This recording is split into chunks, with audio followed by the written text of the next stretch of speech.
and author Melissa DiVietri. Hi, Melissa. Hi, everybody. Thank you for having me today. Yeah, nice to see you. Yeah. I first saw your name, I thought, wow, I know so many DiVietris. And so your dad is? My dad is Joe DiVietri, local barber. Yes. Joe DiVietri is my barber for many years. Hey, Joe. Small world. Hey, Dad. Is he still cutting hair? He's still cutting hair, Really? yeah. Generations of it. It's amazing. Wow. So when you look up Melissa DiVietri, you're going to find like you're all over the internet, and it looks like you're several different people. There's Melissa DiVietri of the Detroit area, of Florida, of South America. There's the artist, there's the writer, there's the expert on service animals. You're really into a lot of stuff. Yeah, in today's world, you have to represent yourself as a brand. And because I've traveled so much and I'm an international artist, I have different art showcases in these places. So every time I travel, I create the art, and then that artwork goes on those walls. So it's actually quite amazing to see that. Well, you've got some beautiful art, and I was looking at, you had like a sales gallery where you could buy pieces of art. I can't afford any of them. They're really, I mean, they're big scale. And they're big money too. Yeah, I'm assuming that you might have seen the ones that are on my shop. So some of these pictures that you're seeing through the slideshow, those images are pieces of my artwork in Miami. So if you've ever heard of Miami Art Basel, it is more of a large scale, large format for those art enthusiasts.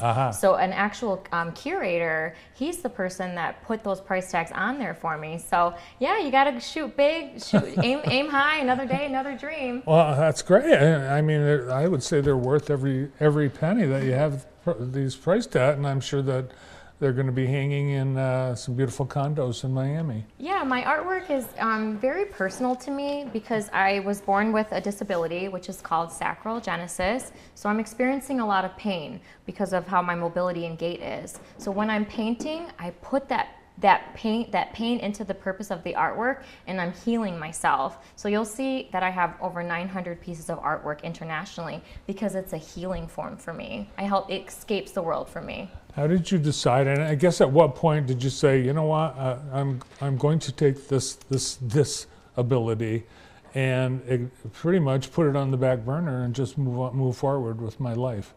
So my sister, Debbie, she's also a hair person. She works at Hair 634 right down the road here. Debbie, she would bring out paints for me when I was 5 years old. So every Wednesday she would sit at the kitchen table and we would paint. And then I became really good at it and I ended up loving it. And now I'm painting with children that have disabilities as well as adults, I mean. How would you define who you are? Is it... what detail about your life has shaped you to what you are today?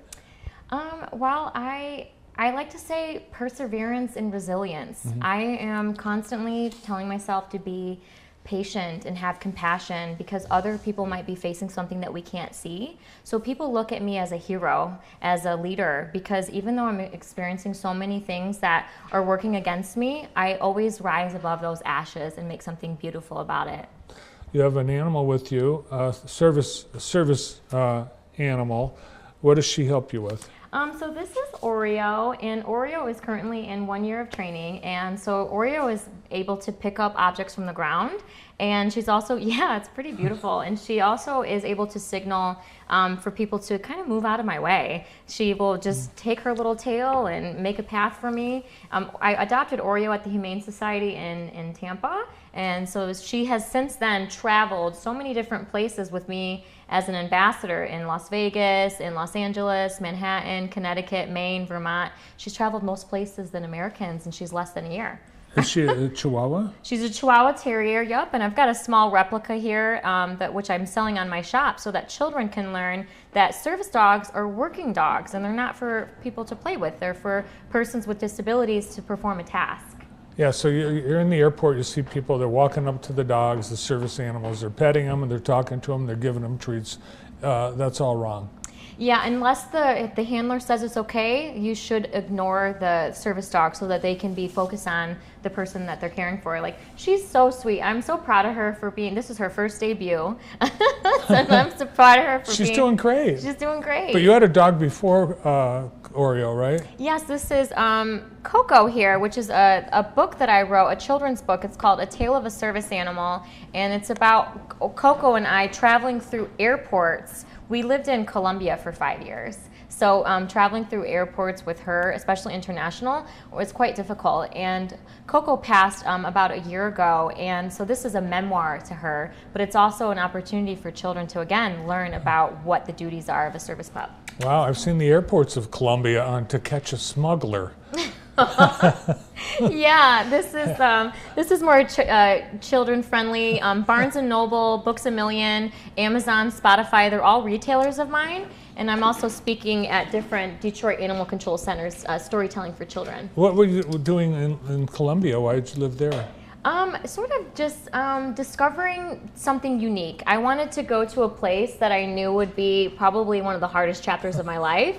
And I did it, and I pushed myself. I found an Airbnb online. I stayed with a family, and then I ended up loving it. So I was, again, doing art murals and traveling and exploring and learning Spanish. Sit down. Sit.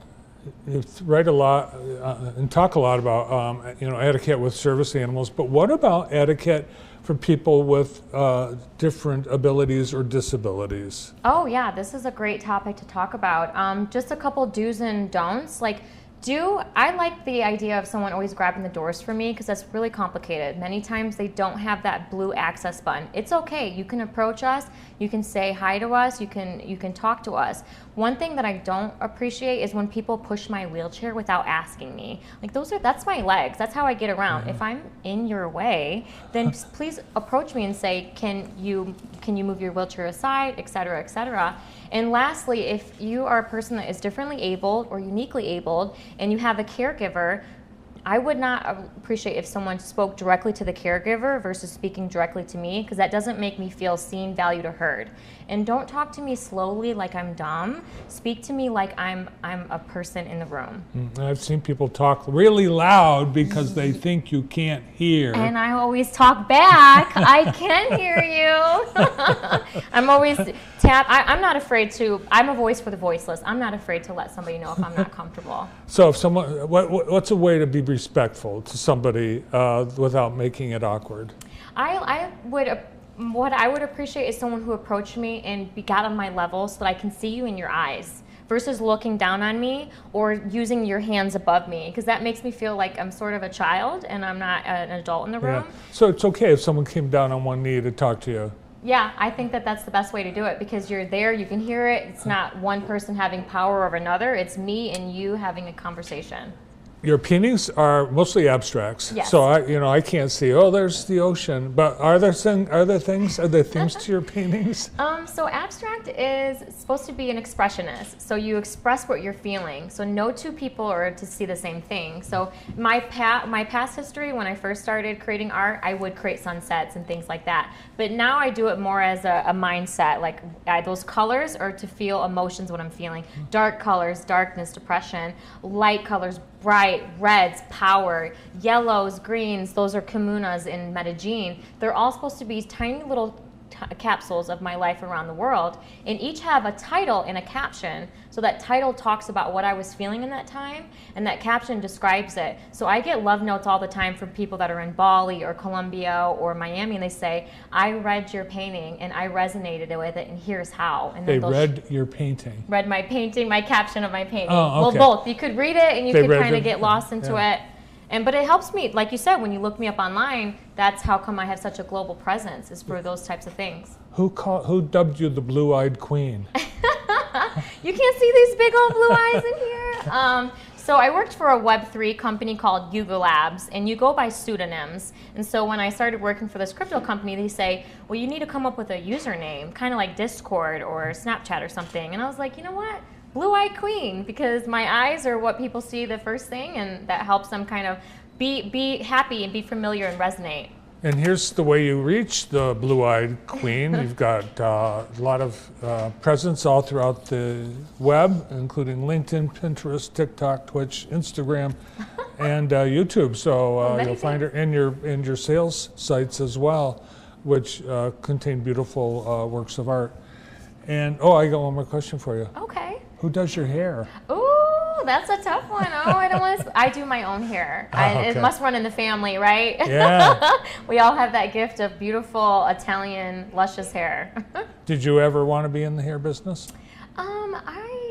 I did not, because I wasn't sure if I would be able to because of my limitations, and because my family is so well known at it. I just kind of direct everybody that way to those resources. Go DiVietris. Well, it's very impressive what you've accomplished, and we appreciate you sharing some of your story with us today. Yeah, thank you so much. If anyone has any questions, I'm selling my children's book on my website. You can also find it in Barnes & Noble, Amazon, Spotify. There's bundles for classrooms as well. It's really a great way to teach children about disability awareness, and there's not much of this out there yet. So we'll just keep shining it and give it blessings, because it's becoming a beautiful journey for me. Awesome. Shop.melissadivietri.com.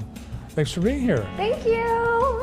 Jackson native and artist and author Melissa DiVietri. Good job, Oreo. Yeah, Yay. and Oreo. And Oh, sorry, Oreo. I Good didn't mean job. to ignore you. Well, that's it. We're out of time. Yeah. Thanks to Melissa and Oreo and all our guests with us today. Tomorrow on the morning show, Jeff Bontrager, Matthew Budd, and Dr. Tim Akpo. Tomorrow afternoon, Dr. Nick Angel, Minnie Bradish-Orta, Reagan Nevels, Maddie O'Neill, Dave Barker, and Rick Walton. Thanks for watching. We'll see you tomorrow.